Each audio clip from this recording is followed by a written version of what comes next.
બાંગ્લાદેશની અંદર હિન્દુઓ ઉપર થઈ રહેલા હુમલાઓને અને અત્યાચારને લઈને પાટણ જિલ્લાના રાધનપુર ખાતે હિન્દુ હિત રક્ષક સમિતિ દ્વારા રાષ્ટ્રપતિને આવેદનપત્ર મોકલવામાં આવ્યું હતું. રાધનપુર ખાતે રામજી મંદિરથી હિન્દુ રક્ષક સમિતિ દ્વારા બાંગ્લાદેશની અંદર હિન્દુઓ પર થતા હુમલાઓ અને અત્યાચારને લઈને રાષ્ટ્રપતિને આવેદનપત્ર આપવામાં આવ્યું કે જેમાં હિન્દુ રક્ષક સમિતિ દ્વારા રેલી યોજી બાંગ્લાદેશની અંદર હિન્દુ ઉપર થતા અત્યાચાર અને હુમલાઓને લઈ યોગ્ય કાર્યવાહી કરવા માંગણી સાથે સાધુ સંતોની ઉપસ્થિતિની અંદર હિન્દુ હિત રક્ષક સમિતિ દ્વારા તાલુકા ખાતે રેલી કાઢી આવેદનપત્ર પાઠવવામાં આવ્યું. આ રેલીમાં મોટી સંખ્યામાં હિન્દુ સમાજના લોકો અને સાધુ સંતો જોડાયા હતા. બાંગ્લાદેશની અંદર થતા હિન્દુઓ ઉપરના અત્યાચારો અને હુમલાઓને રોકવા માટે યોગ્ય કાર્યવાહી કરવા માંગણી સાથે રેલી યોજી આવેદનપત્ર આપવામાં આવ્યું.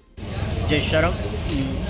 આજે હિન્દુ રક્ષા સમિતિ જે વિવિધ સંગઠનોથી બની અને રાધનપુર ખાતે આજે મામલતદાર કચેરીએ આવેદનપત્ર આપ્યું છે અને એ આવેદનપત્ર બાંગ્લાદેશમાં જે હિન્દુઓ ઉપર અત્યાચાર થયો છે અને જે બાંગ્લાદેશ સરકાર નિરપેક્ષરે જોઈ રહી છે એના માટે અમે એના સૂત્રોચ્ચારો પણ કર્યા અને એના વિરોધમાં અમે આજે આવેદનપત્ર આપ્યું છે. સાથે સાથે ભારતીય સરકારને પણ અમે નિવેદન કર્યું છે કે આમાં જે હિન્દુઓની સતત ચિંતા કરનાર જે સરકાર છે એ હજી પણ આમાં વધારે ચિંતા કરે અને જે બાંગ્લાદેશ સરકાર જે હિન્દુઓ ઉપર અત્યાચાર કરી રહી છે, ત્યાંના સાધુઓ ઉપર અત્યાચાર કરી રહ્યો છે, ત્યાંનો હિન્દુ જે પીડાઈ રહ્યો છે એના વિરુદ્ધમાં અમે બાંગ્લાદેશ સરકાર વિરુદ્ધમાં અમે આજે આવેદનપત્ર આપ્યું છે અને એમાં સૌ સાથે જોડી અને સંગઠનોએ. શું નામ છે તમારું? બટુક મહારાજ રામ સેવા આશ્રમ રજૂ કરે.